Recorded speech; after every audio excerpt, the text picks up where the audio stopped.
ladies and gentlemen, back with me, Jasper Edrick on What the Hell News. On this fine morning, I'll be bringing to you the latest news about some of the most nonchalant topics that will get you thinking, what the hell?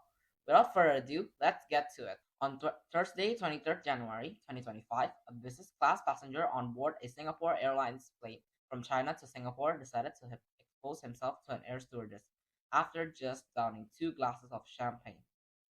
The perpetrator, Brilliant Angjaya, 23, an Indonesian, also used his phone to record the air stewardess's reaction to his indecent and foul act. As acknowledged by the court, during the flight, Angjaya had an in-flight meal and 2 glasses of champagne before he went to sleep.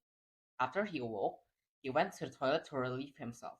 There, he suddenly thought of recording a video of himself showing his genitals to someone and capturing the person's reaction. At about 4:45 a.m., he returned to his seat and placed his mobile phone on recording mode before unzipping his jeans and exposing his genitals. The victim later approached Angjaya with an in-flight meal. Upon seeing his exposed genitals, she was shocked and looked in the opposite direction. She then quickly pulled out the foldable table, placed Angjaya's meal on it, and left. The victim had also noticed Angjaya's mobile phone with its camera pointing at her, and decided to report the matter to her supervisor. When approached by the supervisor, Anjaya denied recording the incident, but eventually handed over his mobile phone upon request. The supervisor checked his mobile phone and saw videos of the incident, including footage of the victim. The police were alerted before the flight's scheduled landing at 6:45 a.m. and Angjaya was arrested. Deputy Public Prosecutor Ng Jun Kai pressed for 4 to 6 weeks jail. The prosecutors said Angjaya's intoxication and the fact that the crime was committed on board a plane and against a public transport worker were aggravating factors, noting that Angjaya had denied the act at first. DPPNG said, had he been truly remorseful, he would not have lied to the victim's supervisor when asked if he was recording. He would have come clean from the onset.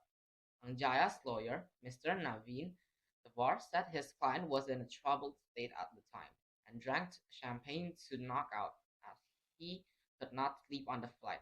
After he committed the act, he surrendered his mobile phone and apologized to the cabin crew, added Mr. Naveen.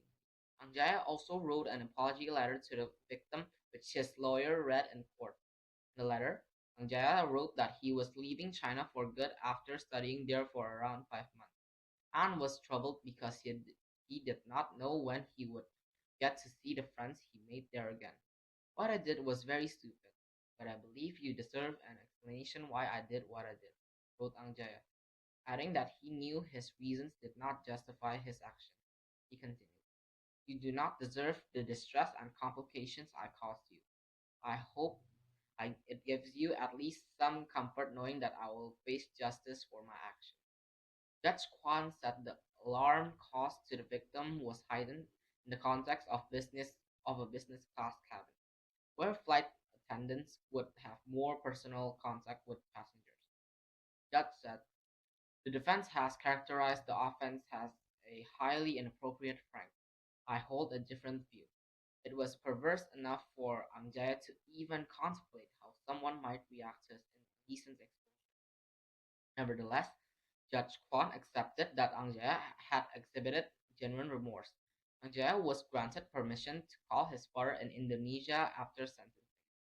On March 24, Angjaya was sentenced to 3 weeks jail after pleading guilty to 1 count of sexual exposure. In sentencing, District Judge Paul Kwan said Angjaya's actions were inexplicable and inexcusable. Further details about the flight and air stewardess cannot be revealed due to a gag order to protect the victim's identity. That's all regarding this morning's news topic. I apologize for any misinformation or any misuse of words. Again, thank you, ladies and gentlemen, and see you again later on What the Hell News channel for the next news headline. This is Jasper signing off.